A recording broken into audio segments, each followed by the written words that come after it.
Parfait. Bonjour à toutes et à tous. Vous êtes déjà presque plus de 150, donc c'est déjà super. Alors, je suis Fabienne Broucaret, la fondatrice de My Happy Job. J'ai lancé My Happy Job il y a bientôt 4 ans, en 2016, avec l'idée et l'envie de partager avec le plus grand nombre les clés du bien-être au travail et de lancer un média positif qui parle de travail, qui apporte des solutions, des conseils, de l'actualité. Et je suis vraiment ravie que 4 ans plus tard, My Happy Job se décline en livre. Et les livres, comme vous le savez sûrement, sont du coup sortis hier. Donc, on est ravis de vous accueillir pour ce premier webinaire. Donc, pour vous expliquer un petit peu, la collection se compose pour le moment de 4 premiers titres aux éditions Vibert. Donc, vous avez le livre de Christophe sur les soft skills. Vous en avez un autre de Diane Ballona-Roland sur le slow working. Un de Franck Pani qui s'appelle Vivement lundi et qui est dédié plutôt aux managers. Et enfin, un livre de Catherine Bory qui s'appelle Zen et en forme. Et Catherine est naturopathe. L'idée de cette collection, c'est exactement la même idée et le même principe que le site. C'était vraiment de vous transmettre des clés pour vous sentir mieux au travail et d'exploiter, je dirais, tous vos talents et toutes vos compétences et de vous donner des conseils d'experts. Donc, pour chaque thématique, on est allé chercher la bonne personne. Et je suis vraiment ravie qu'aujourd'hui, vous alliez échanger avec Christophe Deval. Pour vous expliquer un petit peu le fonctionnement de ce webinaire, on va faire en 2 temps. Christophe, je vais le laisser parler après moi, va vous faire une petite présentation d'à peu près 20 minutes sur les soft skills. Ensuite, je vais lui poser quelques questions sur la situation qu'on traverse en ce moment, le confinement, le déconfinement et cette période de crise, comment les soft skills peuvent nous aider à traverser tout cela. Et enfin, vous laissera la parole pour poser vos questions. Donc, ce que je vous propose, c'est pendant la présentation, si vous avez des questions, utilisez le chat. Moi, je regarderai le chat et je noterai les questions comme ça. Dès qu'on a fini l'échange au bout d'une demi-heure, je peux poser les questions qu'il y a déjà dans le chat. Et ensuite, si vous avez envie de prendre la parole à la fin du coup de la présentation, quand vous cliquez sur participant, vous pouvez lever la main. Donc n'hésitez pas à nous faire signe et on débloquera du coup votre micro pour prendre la parole. Et sinon, pour poser les questions dans le chat, c'est dans l'onglet Converser. Et du coup, vous pouvez après envoyer un petit message à tout le monde. Voilà, donc n'hésitez pas, on attend vos questions avec impatience. Je te laisse la parole, Christophe. Bon, si je déborde un peu trop… On ne t'en voudra pas. Non, le mot de code, c'est « ça suffit maintenant », ok? Je compte sur toi. Alors, non, il faut d'abord que je partage mon écran. Hop. Déjà, on va perdre 5 bonnes minutes. Hop. Alors, pendant ce temps-là, si tu veux, je peux meubler. On me demande s'il y aura un compte-rendu après. Alors, on va voir si on fait un compte-rendu. En tout cas, il y aura un replay. Le webinaire est enregistré, donc vous aurez en tout cas la possibilité de le revoir. Et du coup, n'hésitez pas après ensuite à partager le lien. À toi, Christophe. Bien, merci Fabienne. Pendant ces 20 minutes, mon objectif, à la fin, ce sera quand même de présenter le bébé, on est quand même là pour ça. Mais avant ça, c'est de donner un peu de contexte sur ce terme de soft skills, qui est un des termes à la mode. Il y en a régulièrement sur les sujets RH au sens large. Donc, d'expliquer un peu mon point de vue sur le sujet, ça ne veut pas dire que c'est la vérité, c'est en tout cas le parti pris que j'ai retenu pour le livre et plus généralement pour mon activité. Quand on regarde cette notion de compétence, on va commencer par des choses que tout le monde sait maintenant. Pendant très longtemps et jusqu'à il n'y a pas si longtemps que ça, la seule chose qui comptait, c'était les hard skills. On ne les a jamais vraiment appelés comme ça. On les appelait les compétences techniques, l'expertise métier, les connaissances sectorielles parfois. En tout cas, tout ce qui relève du savoir et du savoir-faire au sens technique du terme. Sont apparus après, il n'y a pas si longtemps que ça, on en parle vraiment, je me mettrais ça à une quinzaine d'années sans être très affirmatif sur le sujet. En tout cas, moi, dans ma pratique en RH, ça doit faire à peu près ça, 15-20 ans, sont apparues donc ces dimensions davantage comportementales et relationnelles. D'où est-ce que c'est venu? À mon sens, il y a 2 grands phénomènes qui expliquent ça. Le premier phénomène, c'est la hausse de la concurrence et le deuxième, c'est la fin de l'emploi à vie. C'est-à-dire qu'à partir du moment où on n'a plus des clients et des salariés à vie, il faut les attirer et ensuite, il faut les retenir. Et ça nécessite d'aller au-delà des compétences purement techniques. C'est pour ça que les organisations se sont dit, maintenant, on a besoin de gens qui savent faire du développement commercial, qui savent négocier, qui savent manager, qui savent faire des présentations en public, c'est-à-dire tout un tas de choses très comportementales. Comme c'était ça le besoin, les organisations se sont dit, bon, ben, on n'a qu'à former les gens à ça. Et c'est ce qu'elles ont fait et ce qu'elles font encore, c'est-à-dire d'avoir des formations très ciblées sur ces différents domaines-là, très comportementaux et relationnels. C'est une très bonne idée, c'est nécessaire certainement. Ça permet d'apprendre tout un tas de techniques, de façons de faire, parfois de recettes. Mais en fait, la situation est un petit peu plus compliquée que ça. C'est-à-dire qu'il y a des personnes pour lesquelles ça va suffire. Il y a déjà des personnes qui se débrouillent très bien avec elles-mêmes, c'est-à-dire qui arrivent à apprendre sans que personne ne leur enseigne rien. C'est-à-dire qu'on développé cette capacité d'apprentissage et de croissance permanente par elles-mêmes.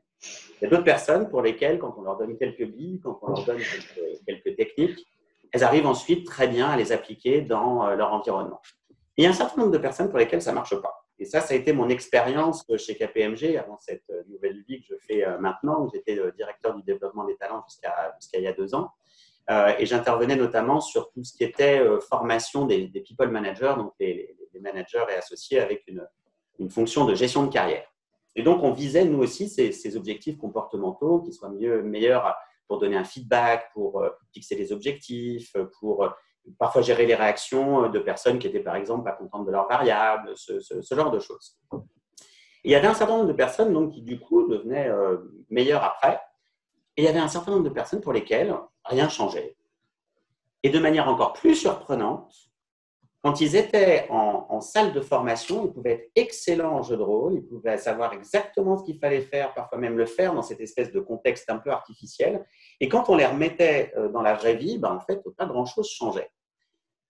Et c'est là où je me suis dit, on s'est dit avec mon associé, Sylvie Bernard-Curie, on s'est dit peut-être qu'on est en train de faire fausse route. Peut-être qu'on est en train de former les gens à des choses qu'ils savent déjà faire et qu'on ne les forme pas à des choses qu'en fait, ils ne savent pas faire. Quand on regarde quelques exemples très simples, faire une présentation en public, ça s'appelle parler devant des gens. Fixer un objectif, ça veut dire ce qu'on veut. Donner un feedback, c'est dire ce qu'on pense. Bon, les enfants de moins de 10 ans savent faire ça parfaitement. Ils font des spectacles de fin d'année à l'école, ils sont capables de faire ça, la plupart d'entre eux, pas tous, sans aucun stress.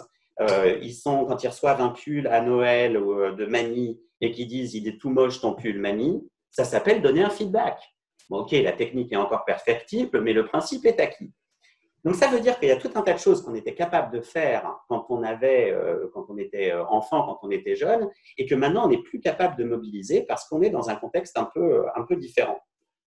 D'où cette idée de troisième génération de soft skills qui sont non plus ce qu'il faut qu'on fasse avec les bras, les jambes et la bouche, c'est-à-dire comment se comporter, comment agir, comment dire les choses, et de davantage débloquer ce qui va nous empêcher d'apprendre et ce qui nous empêche de mobiliser ce qu'on sait déjà.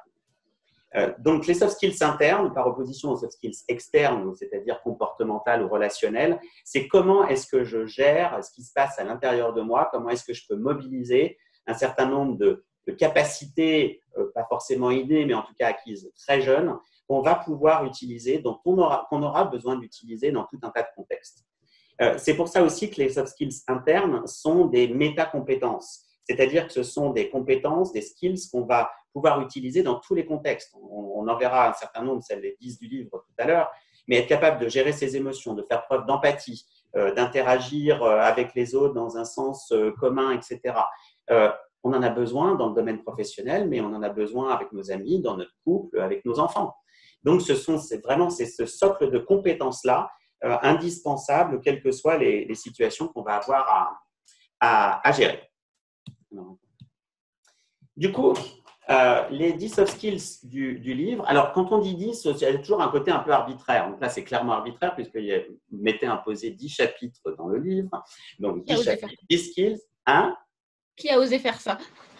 Je te dirai un jour, j'oserais te l'avouer.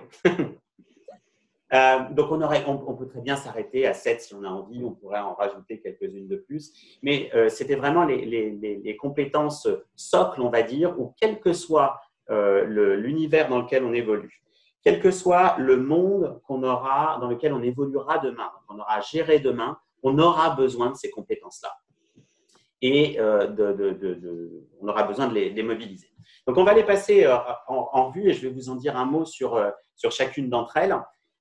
Ça marche par étage, c'est-à-dire que les 3 du bas, c'est vraiment le socle de base pour débloquer tout le reste.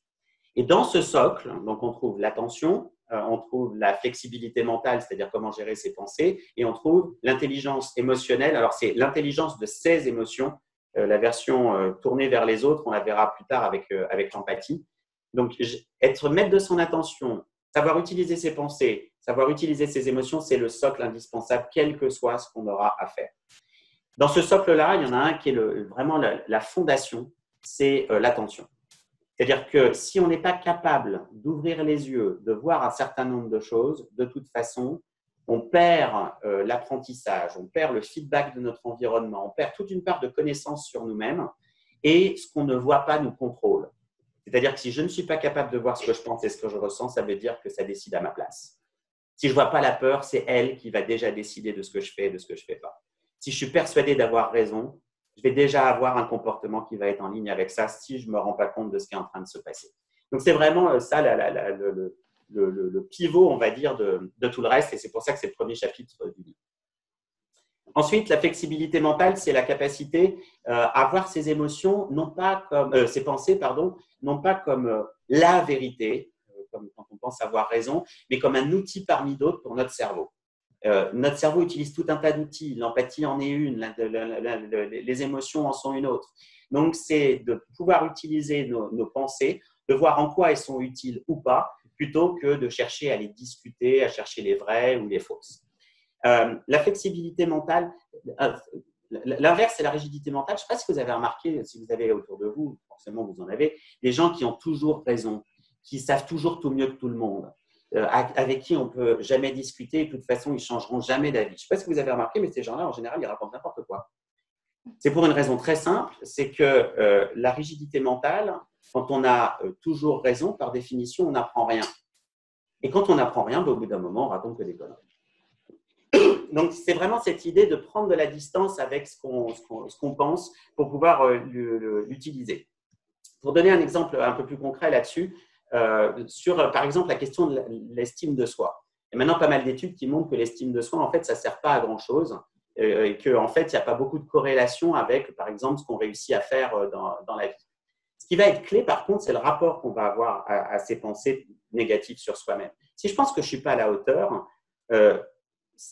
si je manque de flexibilité mentale, je vais prendre ça pour argent comptant. Il y a déjà tout un tas de choses auxquelles je vais renoncer.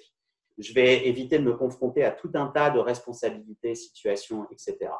Si par contre, je fais un peu plus preuve de flexibilité mentale, je vais voir que déjà, ce n'est peut-être pas tout à fait vrai et qu'il y a d'autres facettes de moi. Mais surtout, je vais pouvoir utiliser ça. C'est-à-dire que, par exemple, c'est peut-être ce type de pensée qui m'a amené à me remettre en cause, à faire des efforts, à chercher à progresser en permanence. Donc, ça va vraiment être l'idée de voir les pensées sous l'angle utile plutôt que vrai. L'intelligence émotionnelle, c'est le pendant par rapport aux pensées. Donc, cette fois, c'est comment est-ce qu'on utilise ces émotions. Pour faire court, c'est comment est-ce qu'on entend le message de ces émotions sans les repousser, sans s'y fermer. Auquel cas, on n'entend plus le message, mais sans non plus être submergé par elles. Donc, c'est trouver cet équilibre entre ne pas rejeter et ne pas faire trop de place non. Une fois qu'on a ce socle, on va pouvoir construire un deuxième niveau. Le deuxième niveau de l'attention, c'est la sensibilité au contexte. Une fois que je suis capable de me connecter, de voir ce qui est en train de se passer, d'être plus attentif, je vais pouvoir davantage observer ce qui se passe autour de moi. Ça va être très important et surtout dans les environnements changeants dans lesquels on est. D'être capable de voir qu'est-ce qui est en train de changer autour de moi, qu'est-ce qui est nouveau, qu'est-ce qui était vrai avant qui ne l'est plus aujourd'hui, qu'est-ce que je suis en train potentiellement de rater. Ce qu'on va trouver dans la sensibilité au contexte, c'est aussi la partie très importante du changement de ses habitudes. Les habitudes sont essentiellement déterminées par le contexte. C'est dans une situation spécifique, je vais réagir de la même manière. Par exemple, on me coupe la parole, systématiquement, je m'énerve. Et ça va entraîner le même type de conséquences à chaque fois. Si je ne suis pas capable de voir ça, je ne suis pas capable de voir ce qui va déclencher mon habitude et donc de la changer. Le niveau 2 de la flexibilité mentale, c'est la créativité. Une fois que je ne suis pas sûr à 100%, que je ne suis pas acharné sur le « j'ai raison », ça veut dire que je commence à ouvrir un pan on va pouvoir élargir très largement. Là, maintenant, on va avoir un éventail beaucoup plus large au niveau de la pensée, mais pas que. Et dans le livre, il y a tout un tas de pistes pour développer sa créativité par l'environnement externe, les autres, etc.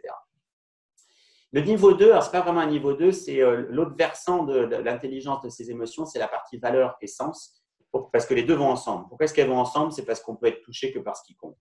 Qui dit émotion dit valeur. Sinon, on serait juste indifférent. Donc, si on est capable d'entendre le message de ces émotions, il y a des chances derrière qu'on soit capable d'entendre ce qui est véritablement important pour nous. Quand je dis nous, c'est nous en tant qu'individu, mais ça peut être nous en tant que collectif de travail, par exemple. Avec ces 6 briques, on a fait la partie sur soi. Maintenant, on peut aller vers les autres avec le duo empathie, bienveillance et coopération. Donc là, ça va être comment est-ce qu'on se coordonne avec les autres, comment est-ce qu'on travaille pour l'intérêt commun, et puis comment est-ce qu'on renforce cette compréhension des autres. On entend souvent que dans nos sociétés, on met souvent en avant le côté compétitif, le côté un peu brutal, un peu égoïste, un peu intéressé de l'être humain. Et c'est vrai qu'on peut avoir ces tendances-là, mais le facteur différenciant de l'être humain, c'est vraiment cette capacité à la coopération et à l'être ensemble. On est le singe social par excellence. Si on n'avait pas eu cette capacité-là, on n'aurait de toute façon pas pu survivre. Quand on regarde les bébés, dès les premières semaines, ils ont déjà des premiers mouvements d'empathie. Il y a des vidéos sur YouTube que vous pouvez consulter qui montrent de tout jeunes enfants venir en aide à des adultes sans qu'on leur demande rien. Donc, on est vraiment câblé pour ce côté entraide qui est souvent empêché par les briques qu'on a vues en dessous. Et pour autant, on peut aller un peu plus loin. C'est le but de ce niveau un peu social. Et le dernier étage, c'est l'énergie d'un côté. Donc, comment est-ce qu'on gère son budget corporel? Comment est-ce qu'on gère son énergie? C'est rarement cité dans les soft skills. Et il y a un livre spécifiquement sur ces aspects-là dans la collection de My Happy Job. C'est vraiment le socle, c'est-à-dire que notre tête prétend toujours être aux commandes de tout, alors qu'en fait, notre corps décide d'énormément de choses, sans qu'on s'en rende compte. Il y a tout un tas d'études là-dessus et des choses toutes bêtes, l'influence du taux de glucose que vous avez dans le sang, de votre niveau de fatigue, de tout un tas de choses comme ça, qui font que si vous n'êtes pas en bonne énergie physique, l'intelligence émotionnelle, la créativité et tout ce qu'on a vu avant va quand même devenir beaucoup plus compliqué à faire parce que vous serez juste en train d'essayer de tenir le choc. Et puis enfin, la complexité. La complexité, c'est un peu la combinaison de toutes les autres. Et par là, c'est ce que j'entends dans cette skill-là, c'est comment est-ce qu'on peut devenir plus complexe. C'est-à-dire pas plus compliqué, mais plus riche. Comment est-ce qu'on peut aller au-delà de nos pentes naturelles? Comment est-ce qu'on peut élargir nos traits de personnalité pour devenir plus que ce qu'on pense être ou ce qu'on a l'habitude d'être? Et puis, ça peut être aussi, donc c'est évidemment de s'épanouir dans la complexité, de voir que tout est multicausal et que tout est en interaction. Et puis, c'est aussi d'accéder à quelque chose qu'on appelle la sagesse, qui est un mode très différent de la pure réflexion, etc. Donc, tout ça, c'est dans la partie complexité. Je suis déjà à la bourre, non? Ça va? Ça va, on a encore une petite 10 minutes, 5-10 minutes. Bon, ok. Un exemple d'illustration, j'ai dit tout à l'heure que quand on est sur les parties très comportementales, ce n'est pas nécessairement suffisant et que si on utilise ces soft skills internes, il y a tout un tas de choses qui vont devenir possibles ou en tout cas plus faciles. Prendre l'exemple de la prise de parole dans le public, puisque c'est une des choses qui pose le plus de problèmes à beaucoup de gens, en tout cas pose un problème à beaucoup de gens. On peut apprendre des techniques de prise de parole en public et c'est très utile. On va pouvoir augmenter son impact grâce à ça. Mais pour autant, si on n'a pas travaillé ces soft skills internes avant, ça va être un peu compliqué. Et si on a travaillé ces soft skills internes, il est possible qu'on n'ait pas autant besoin de ces techniques-là. Si je suis capable de faire preuve de flexibilité mentale, c'est-à-dire de ne pas me laisser embarquer par la pensée qu'on va me trouver inintéressant. Si je suis capable de ne pas me laisser submerger par la peur, l'anxiété, qui va faire que je vais être très maladroit, voire même que je ne vais pas y aller. Je vais trouver des excuses pour ne pas le faire. Si, du coup, je vais davantage être capable d'être en empathie parce que je vais être moins focalisé sur moi-même, je vais donc être plus en observation de ce qui se passe dans mon public, de voir ses réactions, de voir ce qui plaît, ce qui ne plaît pas, de voir là où je suis efficace, là où je ne le suis pas. Je vais du coup pouvoir m'adapter en fonction de ce que je vais pouvoir voir. C'est la sensibilité au contexte. Et puis, je vais aussi être un peu créatif, un peu innovant parce que je ne serai pas bloqué par ce que je ressens à l'intérieur. Et puis surtout, il y a des chances que j'y trouve du plaisir, que j'y trouve en tout cas du sens si je fais ça. Donc, sans technique, si je réussis à faire tout ça, il y a des chances que je sois plutôt pas mauvais du tout. Et par rapport aux techniques, j'ai même un vrai plus, c'est qu'il y a des chances que je sois authentique. Donc, il y a j'ai beaucoup de chances d'avoir plus d'impact, d'être beaucoup mieux perçu qu'avec des techniques un peu froides et parfois un peu artificielles. Pour donner un deuxième exemple, dans les organismes, de comment s'imbriquent, finalement, les 10 skills, là, c'est des briques de Lego.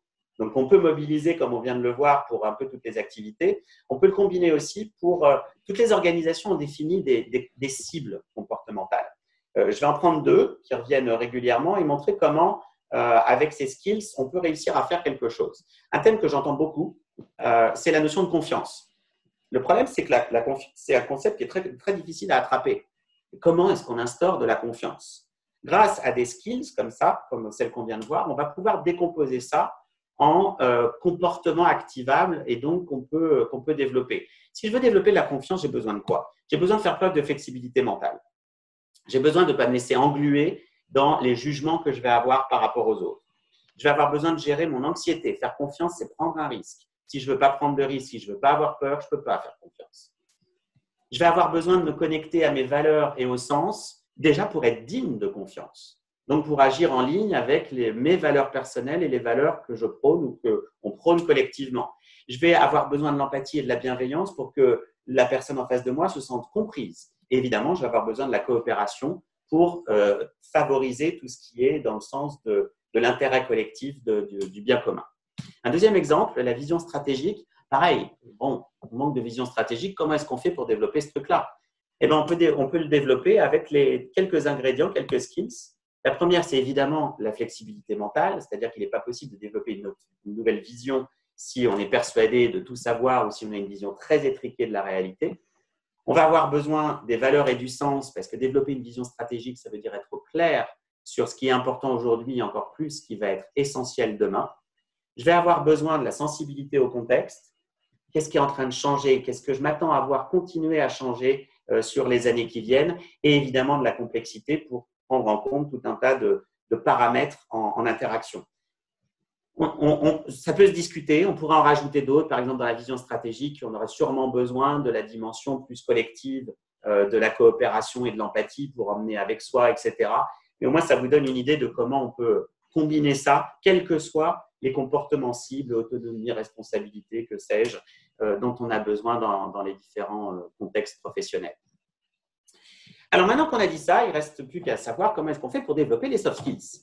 Une fois maintenant on a nos boîtes, on sait ce qu'on a dedans. Pour développer ça, on est allé rechercher avec Sylvie depuis une dizaine d'années des méthodes qui soient à la fois simples et surtout qui soient efficaces. Il y a tout un tas de choses qui circulent aujourd'hui dans tout ce qui est développement personnel, mais aussi dans tout ce qui est formation soft skills. Et là-dedans, ça ne veut pas dire que ce qui se fait ne marche pas. Ça veut dire que pour la plupart des cas, on n'en sait rien, si ce n'est la perception des gens eux-mêmes qui est rarement le meilleur indicateur de la performance réelle. Donc, on cherchait quelque chose de suffisamment solide. Donc, ça veut dire quoi? Qu'est-ce qu'il faut pour développer les soft skills? Il faut une théorie et des processus spécifiques. Il faut savoir exactement de quoi on parle. Flexibilité mentale, on peut le définir. Intelligence émotionnelle, on sait le définir. Sensibilité au contexte, on sait le définir, et ainsi de suite. Une fois qu'on l'a défini et qu'on sait comment ça fonctionne, il faut maintenant des techniques pour le développer, des techniques à la validité scientifiquement démontrée. L'approche qui a répondu le mieux, selon moi, ça ne veut pas dire que c'est la seule et qu'il n'y en a pas d'autres, en tout cas c'est celle qui, moi, m'a le plus parlé d'un côté et convaincu de l'autre, c'est la science comportementale contextuelle. On a plus de 1000 validations scientifiques dans différents contextes, mais notamment dans le monde professionnel, où on a pas mal d'études maintenant qui montrent que de développer ces skills-là, c'est ce qui permet de développer aussi bien le bien-être que la performance, qui est toujours perçu souvent perçu comme un arbitrage. Sous-entendu, plus on est performant, plus on est obligé de payer un peu de prix en termes de bien-être. Et quand vous regardez les différentes skills, si je suis capable de bien m'entendre avec les autres, si je suis capable de bien gérer mes émotions, d'être au clair sur mes priorités, d'adapter mon comportement en fonction du contexte, etc., il y a des chances que je sois plus efficace et en même temps que je sois mieux dans mes baskets au travail et ailleurs. Autrement dit, on va commencer à mettre en place un cercle vertueux. Une fois qu'on a la méthode, qu'on a les outils, il ne reste plus maintenant qu'à passer à l'attaque et de s'entraîner. Donc là, ça fait tout de suite un peu peur, mais vu comme ça, on se dit que ça va faire mal. Rassurez-vous, tout va bien se passer. Donc, pour moi, l'analogie avec les soft skills, c'est vraiment l'analogie. C'est pour ça que j'ai pris l'image alors, je ne sais pas s'il est coach sportif, mais en tout cas, c'est l'image que je voulais. C'est vraiment cette notion de muscle. C'est-à-dire que c'est quelque chose qui se développe, qui se travaille, et comme un muscle, au bout d'un moment, ça se perd. C'est-à-dire qu'on n'a pas développé pour toujours de la flexibilité mentale et de l'intelligence émotionnelle. Oui, c'est sûr qu'on ne viendra pas à la base zéro, mais même pour les personnes très empathiques, il y a des moments où on ne l'est pas du tout. Peu importe les raisons, peut-être parce qu'on est fatigué, parce que c'est une personne, peu importe, mais il y a des moments où on n'est plus capable de le faire. Il y a des moments où on n'arrive plus à gérer nos émotions. Il y a des moments où on est persuadé d'avoir raison et de rentrer dans des conflits. Donc, pour ça, il y a deux façons. Donc, soit on a notre programme d'entraînement, c'est ce qu'il y a dans le livre. Et puis après, on peut utiliser aussi un coach sportif. Donc, c'est pour ça que là, je viens de lancer un programme. On vient de lancer un programme à distance de soft skills conçu comme un programme de fitness, donc 1h30 à 2 heures sur chacune des skills, au cas où on n'aurait pas le courage d'aller soi-même tout seul à la salle de sport régulièrement, même si c'est un excellent début de commencer avec le livre. Et justement, on va passer au livre. On va vous montrer quelques pages que peut-être vous avez pu consulter sur le site de Vuibert. Une introduction qui reprend un peu ce que je viens de vous dire aujourd'hui. Christophe, je crois qu'il faut que tu fermes peut-être l'autre doc. Alors, il faut que je ferme quoi? Ta présentation. En fait, là, on voit toujours ta présentation. Hop, est-ce que c'est mieux? Non. Alors là, on te voit toi. Et du coup, maintenant, il faut partager. Alors, peut-être que si tu refais repartager l'écran. Ouais, je recommence. Voilà.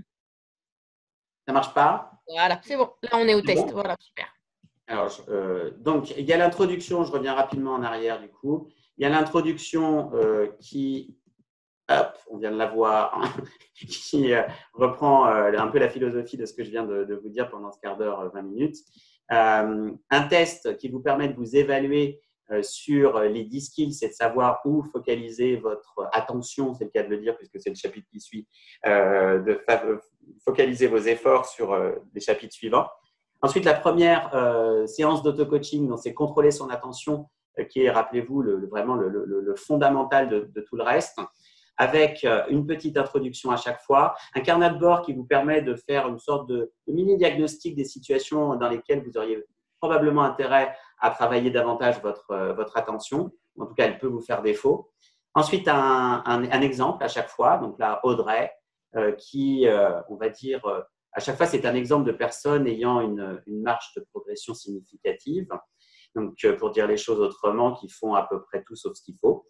À droite, à chaque fois, on a le décryptage qui décode ce qui pose problème dans la situation de la personne. Ensuite, on rentre dans le coaching à proprement parler, donc avec des petites vignettes, des astuces, une ou deux pages d'introduction. Et ensuite, on rentre vraiment dans les clés avec à chaque fois un peu d'informations évidemment, mais surtout de la pratique, des entraînements. Et puis avec quelques vignettes comme le multitasking qu'on voit là. Et donc là, pour prendre l'exemple de quelques exemples qu'on trouve dans ce chapitre-là, ça va être comment focaliser son attention dans l'absolu, mais aussi voir les angles morts. Est-ce qu'il y a des endroits où notre attention ne va pas? Est-ce que c'est mes émotions que je ne vois jamais? Est-ce que c'est mes pensées que je ne vois jamais? Est-ce que c'est les sensations dans mon corps que je ne vois jamais, par exemple la fatigue? Est-ce que c'est les réactions des autres que je ne vois jamais? Et ensuite, il y a une série d'exercices qui permettent de développer chacune de ces facettes en fonction des zones où on est moins familier. Donc, c'est vraiment cette notion de développement un peu comme un muscle. On a peut-être développé le mollet gauche, mais on a peut-être besoin de développer toute la jambe, et puis l'autre, et puis après le haut du corps. Et à la fin, on a une synthèse qui est un carnet de bord et qui est donc pour passer à l'action. Très bien. Merci, Christophe. Je vais arrêter de partager mon écran. Voilà. Hop, très bien. Hop. Alors, moi, j'ai noté quelques questions. Je vais d'abord commencer. Avec la période qu'on traverse, on a eu 2 mois de confinement. Là, on est en déconfinement. On est encore en période de crise avec beaucoup d'incertitudes encore pour l'avenir. Selon toi, quelles sont les soft skills vraiment importantes? Alors, si ce n'est pour surmonter la crise, mais en tout cas pour la vivre du mieux possible. notamment au travail? Alors, pour moi, il faut distinguer deux niveaux. Il y a le niveau collectif et il y a le niveau individuel. Au niveau collectif, nous collectivement en tant que société humaine, je pense que les deux skills qui vont être clés dans la période qui vient, c'est d'un côté la créativité, ce qu'on a été obligé de faire quand vous regardez, quand on voit ce qui apparemment n'était pas possible, notamment sur le télétravail. Quand vous voyez aujourd'hui toute l'ingéniosité d'un certain nombre de commerces, par exemple les restaurants, pour réussir à rouvrir tant bien que mal un peu plus tôt, etc. Donc on va avoir besoin dans cette période un peu inédite de faire preuve de créativité. La deuxième chose, ça va être pour moi la coopération. C'est-à-dire qu'on va rentrer dans on est déjà dans une période de turbulence, elle a été sanitaire, elle va devenir économique. Donc ça va tanguer assez fort, voire très fort. Et dans ces moments-là, c'est là où la coopération a tendance à lâcher. Où on va commencer à trouver des coupables, on va chercher à trouver des responsables, à trouver des boucs émissaires. Donc ça va vraiment être essentiel de rester soudé, quoi. Sur le plan individuel, pour moi, il y a deux skills. Je suis désolé, il y a quelqu'un qui sonne chez Oui, moi. c'est ça, si tu veux y aller. Ce sont les aléas du direct. Voilà. Je n'ai pas coupé le compteur électrique pour éviter la sonnette, donc voilà ce que ça donne. Sur le niveau individuel, pour moi, il y a deux skills qui vont… Si tu veux y aller, il n'y a pas de souci, je vais m'occuper, vous inquiétez pas. Alors, je profite pour répondre à l'oral aux questions qu'on me pose. Du coup, alors, comment acheter le livre? Il est disponible, alors bien évidemment, chez vos libraires et ils ont besoin qu'on retourne tous les voir. Donc, n'hésitez pas à aller voir votre libraire et si le livre n'est pas là, à le commander. Et sinon, il est disponible à la Fnac, Amazon, Cultura. Et on me demande s'il y a une version numérique du livre. Oui, il y a une version Kindle qui coûte 9,90 € de mémoire. Donc, voilà. Donc, j'ai répondu aux questions en attendant. Voilà, je suis de retour après la pub, comme tu viens de faire la pub sur les bouquins. Je réponds aux questions, voilà. Voilà. Oui, donc je disais pour moi, les deux ingrédients essentiels, c'est flexibilité mentale et intelligence émotionnelle. Parce qu'il y a deux pièges essentiels et je pense qu'on l'a tous vécu pendant le confinement, notamment dans le domaine émotionnel, c'est-à-dire de vivre des espèces de montagnes russes avec une mosaïque d'émotions. Enfin, moi, à titre personnel, ça allait de l'espoir à l'anxiété, au désespoir, à la frustration, à tout un tas de choses.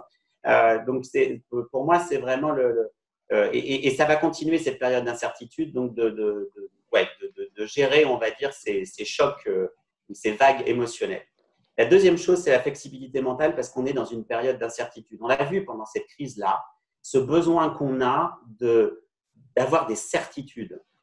Alors, on regarde ce qui s'est passé pour la chloroquine, par exemple. Dès le début, il y avait des gens qui savaient déjà. Moi, je voyais sur Facebook mes contacts qui tous étaient convaincus que oui, c'était bien, non, c'était pas bien, alors qu'en fait, on n'en savait rien du tout.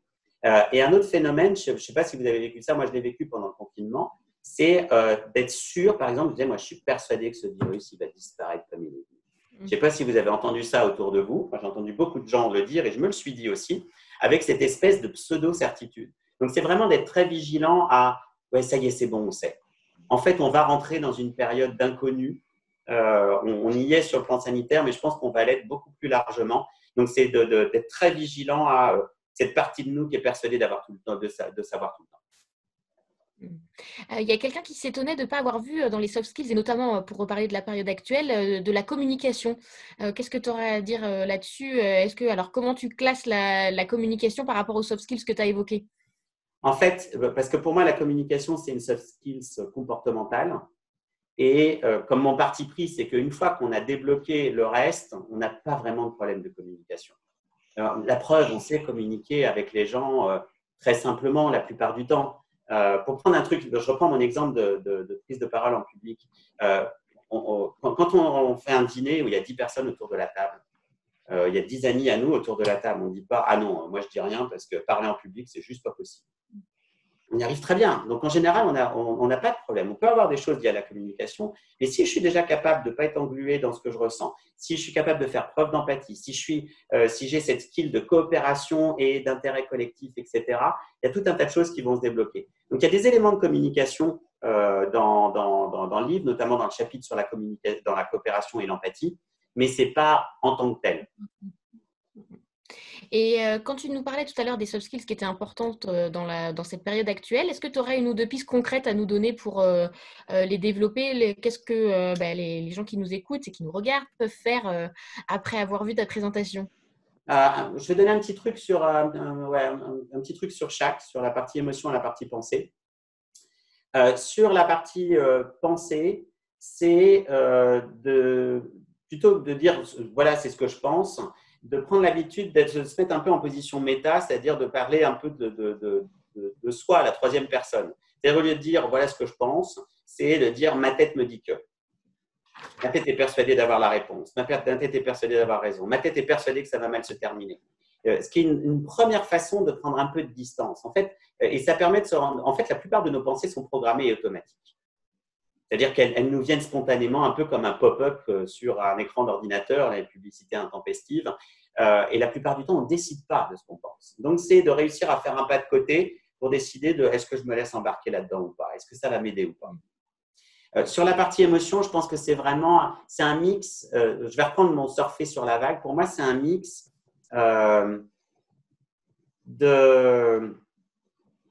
En fait, une émotion, quand on fait rien, c'est-à-dire quand on met pas d'huile sur le feu, ça dure en moyenne 90 secondes. Certaines traînent un peu plus longtemps, mais c'est pas plus de quelques minutes. Alors après, comme une vague, ça va et ça vient. Ça veut pas dire qu'on s'en est débarrassé une fois pour toutes.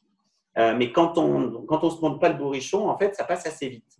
Donc pour moi, c'est vraiment d'observer et premièrement d'observer ce qu'on ressent dans le moment présent et de faire preuve de bienveillance envers soi-même, de se dire c'est normal. En gros, voilà ce que je ressens, c'est normal et ça passera. Très bien. On a eu plusieurs questions aussi sur les managers et notamment une sur comment les sensibiliser, alors notamment quand ils sont managers et recruteurs, aux soft skills. Et dans la question, il y avait une question aussi de génération, c'est-à-dire les managers notamment seniors, entre guillemets. Est-ce qu'il y a je sais pas, est-ce que les jeunes sont plus sensibles aux soft skills ou pas? Ou voilà, est-ce que comment sensibiliser un peu les managers et peut-être ceux qui managent à l'ancienne, on va dire, plutôt que vraiment les seniors en tant que tels?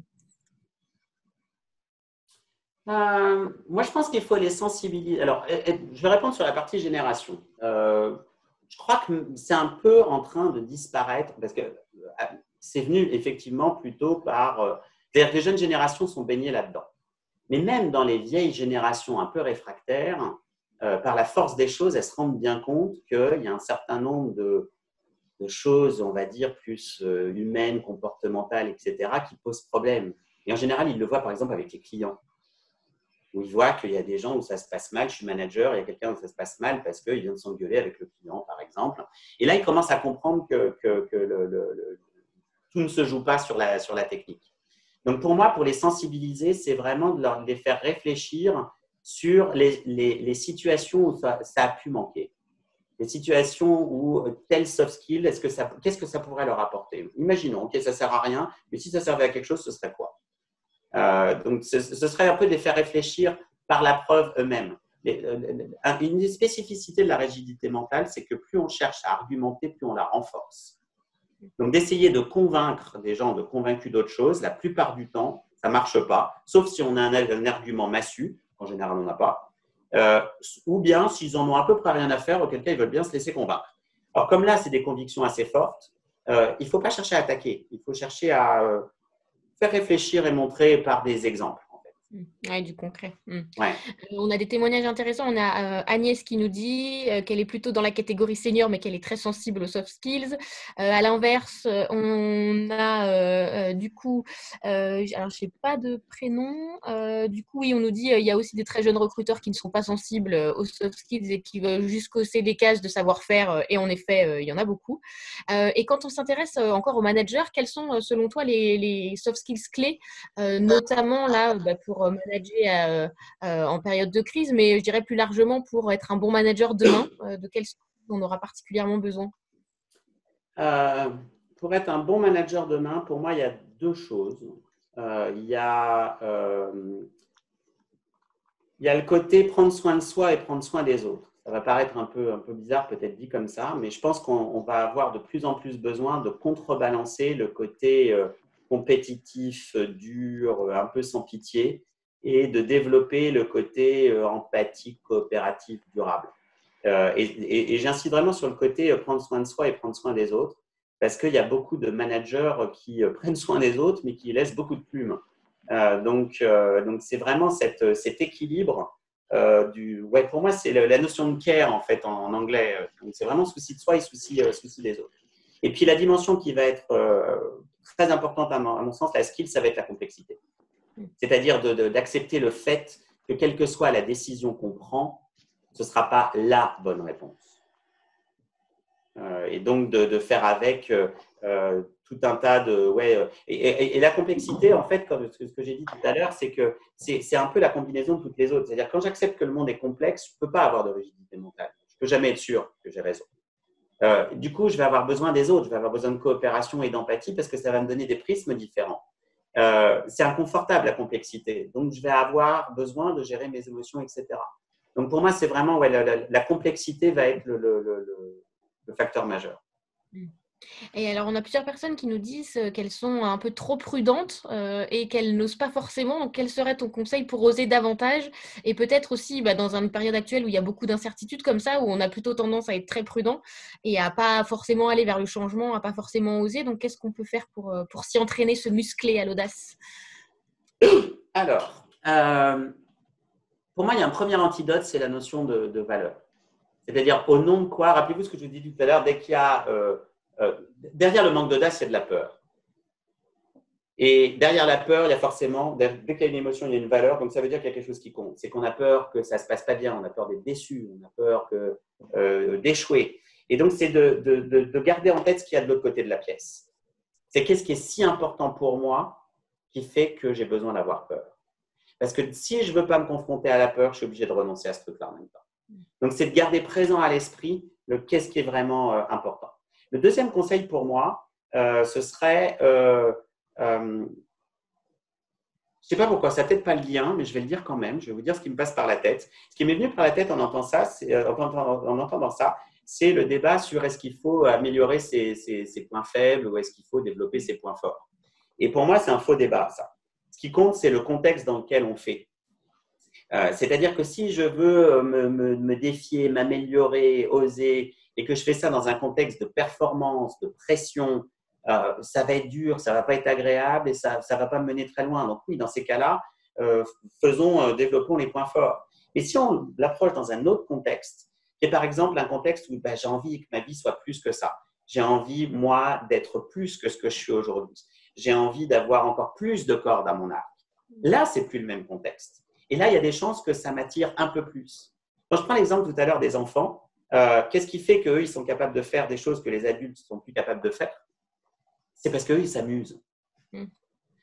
Et donc, si on peut retrouver même à minima, alors ok, on est adulte, on a des responsabilités, on ne peut pas prendre n'importe quel risque, peut-être, mais est-ce que à minima, dans cette direction-là de ce qui est important pour moi, est-ce que je ne peux pas trouver un moyen de m'amuser un peu? Donc ça, et puis après, on peut utiliser aussi la phrase d'Eleanor Roosevelt de faire chaque jour quelque chose qui nous effraie. C'est-à-dire de chaque jour se confronter à une petite peur. Ouais, chaque jour une nouveauté qui nous effraie un peu. Ouais, ou qui nous met inconfortable. En tout cas, qu'on aille se titiller un peu cette peur. Parce que plus on se détourne d'elle, plus elle gagne du terrain. Oui. Il y a aussi quelles soft skills pour une reconversion professionnelle? Alors, tu as évoqué les valeurs notamment, mais du coup, c'est vraiment se recentrer sur ces valeurs peut-être Pour quelqu'un qui veut se reconvertir? Oui, quand on est en plein questionnement par rapport à l'avenir. C'est très clairement le sens et les valeurs. C'est quoi qui est important pour moi, quel sens je veux donner à ma vie, quel sens je veux donner à mon action, et puis après, toutes les valeurs autres, parce qu'après, tout ça, c'est des questions d'arbitrage. Donc, il y a aussi ces valeurs perso qui viennent en ligne de compte. Donc, oui, c'est vraiment les valeurs qui sont clés, très clairement. Non, attends, je rajoute un truc. Oui, vas-y. C'est-à-dire qu'après, on va pouvoir en rajouter d'autres. Pour trouver sa voie de reconversion, oui, c'est probablement les valeurs. Mais après, une fois qu'on a trouvé une piste, ça peut être intéressant aussi de se poser la question de est-ce que cet univers-là ne va pas me mettre en difficulté par rapport à là où j'en suis sur les autres skills. Par exemple, si je ne suis pas très bon en empathie et que je suis dans un métier extrêmement relationnel, par exemple, d'écoute, c'est ça que je veux choisir. Bon, est-ce que je l'ai suffisamment? Est-ce que je peux la développer ou pas? Si je suis plutôt solitaire et que je préfère être dans mon coin, peut-être que ça vaut le coup de développer la dimension coopération. C'est-à-dire que du coup, après, les valeurs vont donner la direction et on va pouvoir avoir d'autres skills en fonction du domaine, du métier, etc., qu'on va avoir besoin d'activer ou de développer. D'accord. On avait une question pendant que tu faisais la présentation tout à l'heure de Fanny qui demandait comment repérer ces croyances limitantes, les schémas qui sont répétitifs, comment faire pour du coup les repérer, les identifier et puis réussir à les déconstruire pour pas que ça se répète indéfiniment. Alors, comment le repérer Très honnêtement, je pense qu'en général, on les connaît plutôt bien.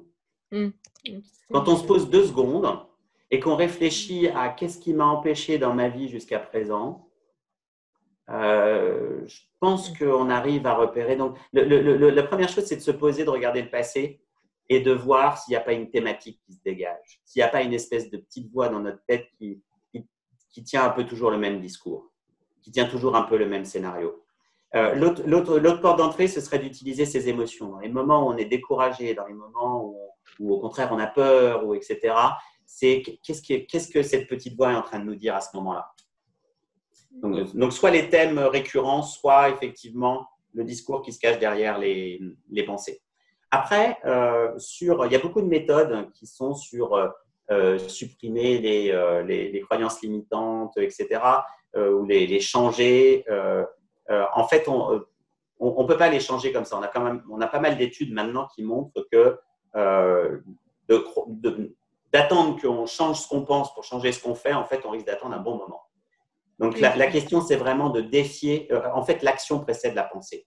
C'est plus je vais oser défier cette petite voix, même à minima, de me lancer des petits challenges, plus je vais lui faire perdre du terrain et plus elle ne va pas changer, elle ne va pas se taire, parce qu'en général, elle vient de bien loin. La plupart du temps, elle vient parfois de l'enfance, ou en tout cas, c'est quelque chose de familier depuis beaucoup d'années. Donc, c'est vraiment de se dire, est-ce que je vais te laisser diriger ma vie encore longtemps? Et si la réponse est non, c'est de se lancer des petits défis. Est-ce que c'est ta vie ou est-ce que c'est la mienne? Là, tu réponds un peu à une question qui est que faire quand le doute prend le dessus. C'est un peu ça, c'est de se dire des mini-challenges, des petits pas, la stratégie des petits pas pour pas que le doute nous paralyse. La première réaction qui me vient en entendant ça, c'est parfois les doutes sont justifiés.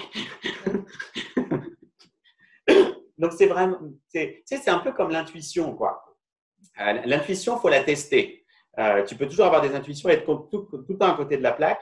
Mais si tu la testes, par exemple, quand tu dis aux gens, voilà, j'ai l'impression que, ils vont te corriger si tu n'es pas juste et tu vas affûter ton intuition comme ça. Et pour moi, pour les doutes, c'est un peu pareil. Donc, c'est d'aller tester. Donc, ça revient un peu au challenge de tout à l'heure. C'est OK, je doute de ça, testons un peu. Parce qu'il est possible que mes doutes soient justifiés et qu'il y a un gros panneau danger qu'il faille faire demi-tour. Il ne s'agit pas de rentrer dans un espèce de truc de pensée positive où dès qu'on se lance des défis, on réussit tout. Non, ce n'est pas vrai. C'est pour ça que d'accéder à notre sagesse intérieure est importante. Est-ce que c'est une espèce de saboteur qui est en train d'essayer de m'empêcher d'avancer ou est-ce qu'il y a un vrai signal à l'intérieur de moi qui est en train de me dire non, attends, fais gaffe, pour de vrai. On nous demande si justement, est-ce que l'intuition peut être considérée comme une soft skills? Pour moi, elle en fait partie, oui, très clairement. On aurait pu la mettre isolément. Pour moi, je n'ai pas mis d'exercice là-dessus dans le bouquin, mais je suis en train de le mettre dans mon programme de soft skills. Je suis en train d'en mettre un parce que je pense qu'effectivement, c'est quelque chose d'essentiel. Et c'est surtout le contrepoids majeur au côté pensée, rationnelle, etc. Il y a la dimension émotion et c'est lié, mais c'est encore un échelon au-dessus. Donc, pour moi c'est un mi-chemin entre la complexité et la créativité. Mais en tout cas, oui, c'en est clairement une, ça c'est sûr. Quel lien tu fais entre les soft skills internes et le bien-être? Pour moi, ce sont des compétences psychologiques. En fait, ce sont des compétences humaines. Mais humaines au sens propre du terme. J'aime bien ce mot-là. Parce qu'en fait, c'est comment est-ce qu'on peut devenir pleinement humain. C'est-à-dire que d'un côté, on est très sophistiqué, on a été capable de fabriquer des sociétés incroyables. Et par certains autres côtés, on a des modes de fonctionnement encore un peu primitifs, quoi. Notamment dans la sphère émotionnelle et autres. Donc, on a besoin ces soft skills-là, ça va permettre de contrebalancer, de neutraliser l'effet de ces réactions un peu ancestrales. Et quand on regarde les quelques soft skills, si je suis capable de gérer mes émotions, comme j'ai dit, de ne pas me laisser embarquer par ce côté pensée limitante, saboteur, etc. Si je suis connecté à ce qui est important pour moi, à mes valeurs, et que je suis capable d'adapter mon comportement en fonction de ça, il y a des chances que je sois un peu plus à l'aise dans mes baskets, que ce soit au travail ou ailleurs. On te demande aussi comment valoriser l'intuition lors d'un entretien, par exemple, parce que ce n'est pas quelque chose qui est mesurable. C'est pas montrer mon diplôme en intuition. Du coup, comment je peux montrer que je suis intuitive et que c'est une qualité, une compétence lors d'un entretien? Moi, je le ferai par la preuve. Alors, c'est quand même un sujet un peu casse-gueule. Je ne sais pas s'il y a beaucoup de recruteurs qui sont très attachés à ça. Mais si jamais on veut mettre ça en avant, moi, je le ferai, alors c'est risqué aussi, moi, je le ferai je ferai fonctionner mon intuition pendant l'entretien. C'est-à-dire que je restituerai à ma recruteuse ou mon recruteur ce que je suis en train de sentir. Et peut-être pas dit, ou je ne sais quoi, ou quand la personne me parle de l'environnement, de dire mais j'ai l'impression que, ou je sens que, c'est-à-dire même si la personne ne se dit pas du coup que vous avez de l'intuition, ça aura quand même marqué. Donc moi, je l'utiliserai. Parce qu'on ne peut pas en faire la preuve, sinon ça va être du baratin. Voire même, on peut passer pour un peu illuminé pour la plupart des gens. C'est encore un gros mot pour beaucoup de gens, intuition. Non, mais c'est vrai, c'est vrai. Donc moi, j'en ferai juste la preuve. Et plus largement, oui. Toujours sur les entretiens, comment on peut montrer ses soft skills, entre guillemets, ou en tout cas les valoriser, je dirais au-delà de son CV quand tu es en entretien, pour que ce soit un plus. Et on nous demande aussi, est-ce que c'est important aussi pour les gens qui ont plus de 45 ans lors d'un entretien de mettre en avant les soft skills, ou est-ce que là c'est vraiment l'expérience et le côté hard skills qui va compter? Alors, je vais répondre à la deuxième, parce que je crois que j'ai déjà un peu oublié la première. Je te la redirai. Tu me la reposeras après. Moi, je pense que… après, ça dépend des recruteurs. Il y en a qui sont centrés uniquement sur l'expérience. Moi, je pense que c'est l'inverse. C'est-à-dire que le but de l'expérience, c'est justement d'en tirer des améliorations en termes de soft skills, de développer sa prise de recul, sa sagesse, sa capacité à gérer des situations complexes, de réussir à comprendre les autres, etc. C'est vraiment le but de nous, humains, pas seulement au travail en avançant en âge, de développer toutes ces facettes-là. Donc, pour moi, au contraire, si on a accumulé autant d'expérience et qu'on n'a pas développé ces soft skills, il y a un problème. C'est triste. Et c'est la plupart du temps pas vrai de toute façon. Oui. Et pour mettre en avant ces soft skills lors d'un entretien, c'était ma première question. Du coup, c'est passé par le concret, des exemples de ce qu'on a mené dans lequel on a utilisé les soft skills?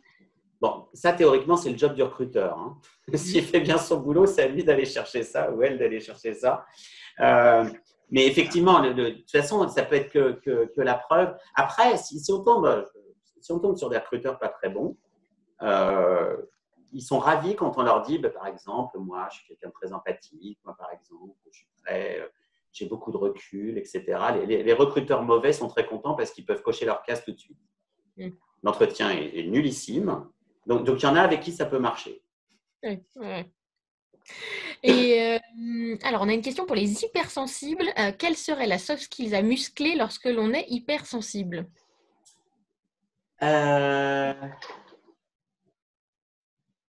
Pour moi, c'est une des composantes de l'empathie, c'est le souci de soi. C'est-à-dire de connaître ses limites, de se préserver et surtout de travailler la bienveillance envers soi-même. J'ai fait une chronique sur My Happy Job il y a quelques temps là-dessus, sur une personne hypersensible. C'est quelque chose, la sensibilité est quelque chose dont on manque cruellement dans le monde actuel. Donc, c'est un don, ça.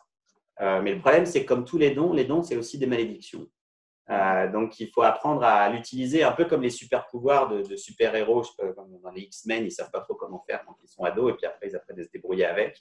Donc, pour moi, c'est à la fois de voir ça comme un don et puis surtout de travailler le côté bienveillance envers soi-même, autocompassion et préservation de soi. Un souci de soi, de mettre ses limites, etc. Alors, il nous reste 5 minutes. Je vais essayer de faire encore 2-3 questions. On en a une sur l'empathie qui est très intéressante et qui nous dit quand quelqu'un ne fait pas attention aux autres, est-ce que bah, c'est une fatalité et c'est fini ou est-ce qu'on peut devenir empathique à n'importe quel âge, j'ai envie de dire? Alors, la réponse est oui. Enfin, est-ce qu'on peut devenir empathique à n'importe quel âge? On va tous partir avec une base différente et un niveau d'entraînement différent, arrivé à tel ou tel âge. On va dire qu'on peut toujours progresser, en tout cas. Euh, il y a deux choses pour l'empathie. Très souvent, les personnes qui manquent d'empathie, c'est pas qu'elles s'en foutent des autres. Enfin, c'est pas qu'elles n'aiment pas les autres ou qu'elles sont contre, etc. C'est qu'elles ne voient pas. Alors, soit parce qu'elles sont très tournées vers elles-mêmes et très égoïstes, et à ce moment-là, on va avoir une marge de manœuvre assez limitée. Mais la plupart du temps, c'est qu'elles ne se rendent pas compte ou qu'elles ne prennent pas le temps. Donc, très souvent, d'attirer leur attention là-dessus, de les éduquer sur, voilà, quand tu me dis ça, voilà ce que je ressens, voilà ce que ça me fait. Il y a un certain nombre de personnes qui arrivent à développer cette dimension-là. Et ce qui fait que c'est compliqué très souvent de développer l'empathie, c'est qu'on n'a pas de feedback, à part situation de crise. Et comment est-ce qu'on développe une compétence? C'est par essai-erreur et quand on a un feedback de l'environnement qui nous dit si on est dans la bonne direction ou pas. Donc, pour les personnes qui n'y arrivent pas elles-mêmes, c'est vraiment de renforcer cette dimension de miroir ou en tout cas de feedback. Très bien. Alors, il y a quelqu'un qui nous demande aussi 2 mots sur ton programme. Est-ce que tu peux nous dire en quoi ça va consister exactement, le programme du coup en ligne d'accompagnement? Ce sera en live, ce sera une fois par semaine sur 10 semaines, avec probablement une coupure au milieu. Donc, ce sera 1h30 à 2 heures sur chacune des skills. Et c'est une succession d'exercices avec des tonalités très différentes. Par exemple, valeur, ce sera beaucoup plus développement personnel. Empathie, il y a beaucoup de tests et d'exercices. Flexibilité mentale, c'est très ludique. Donc, il y aura des tonalités à chaque fois et c'est une succession d'exercices. Le but étant à la fin de voir là où j'ai envie de travailler, là où j'ai besoin de travailler éventuellement, et puis de partir avec sa feuille d'entraînement pour le reste. Donc, c'est vraiment comme une séance de fitness avec un coach sportif, un coach au sens entreprise. Vous pouvez démarrer avec le livre et après, pour ceux qui veulent aller plus loin et être Oui, musclés parce comme que jamais, il y les a, soft skills. exactement, il y a des recoupements, mais ce n'est pas la même chose. Ouais, C'est-à-dire ouais, qu'il y a ouais. des exercices différents, il y en a plus évidemment dans le module de 2 heures. Plusieurs personnes nous demandaient aussi si tu animais Et des attends, conférences juste sur le programme, séminaires il en suffit de présentiel. m'envoyer un petit mail pour en savoir plus. Oui, on mettra, je vais le Sur mettre dans LinkedIn. le chat. Ouais, ouais, ouais. Ouais. Et puis on le mettra, il n'y a pas de souci. Et oui, pour ceux qui nous demandent pour les séminaires ou les conférences en présentiel, quand ce sera à nouveau possible de se voir dans une salle tous ensemble, c'est des choses que tu fais. Oui, c'est Et des on choses va que je prendre fais. une dernière question, parce qu'après, on va devoir vous laisser, parce qu'il sera bientôt 2h30. Où se positionne l'assertivité dans le sujet des soft skills? Où est-ce qu'on place l'assertivité? Euh, Moi, je l'ai casé dans la coopération. Pour moi, c'est une des composantes de la coopération parce que la coopération, c'est différents ingrédients, mais c'est à la fois comment est-ce qu'on travaille, comment est-ce qu'on œuvre pour l'intérêt collectif, mais il y a aussi la notion à la fois des limites, mais aussi de comment est-ce qu'on influence. On ne peut pas se faire bouffer totalement par le collectif ou par les autres. Donc, pour moi, c'est cette polarité-là qu'on trouve dans la coopération. Très bien. Eh ben, on va pouvoir conclure. Il est 29. Eh, on est bien. On est bien. Bien, merci à toutes et à tous. Vous avez été plus de 250 à nous suivre, donc c'est un vrai plaisir pour ce premier webinaire avec Christophe. Merci beaucoup. Donc, je vous rappelle le livre qui s'appelle Soft Skills, 10 séances d'auto-coaching pour cultiver ses talents. Il est disponible chez Vibert et en librairie. Allez voir votre libraire, commandez-le. Et sinon, vous pouvez aussi le commander en ligne un peu partout, Fnac, Cultura, voilà, et Amazon pour pas ne les citer. Et pour la suite, vous avez 3 autres webinaires pour les personnes que ça tente. La semaine prochaine, jeudi prochain, même heure, même endroit, avec Franck Pani sur le management dans lundi. Et puis le 9 et le 11, ce sera avec Catherine Bory et Diane Ballona-Roland pour Zen et en forme et Slow Working. Voilà, tout un programme. Merci beaucoup, Christophe. Merci à toi, merci à Hubert et à bientôt. À très bientôt. Bonne journée à tous et merci beaucoup. Et oui, j'oubliais, si vous avez acheté le livre ou si vous l'achetez et que vous l'avez adoré, laissez-nous un commentaire sur la Fnac, sur Amazon. Ah oui, oui, Ça nous oui. fera super plaisir de lire vos retours et de savoir comment ce livre vous a aidé. Voilà, merci, à très bientôt. Merci, bye bye.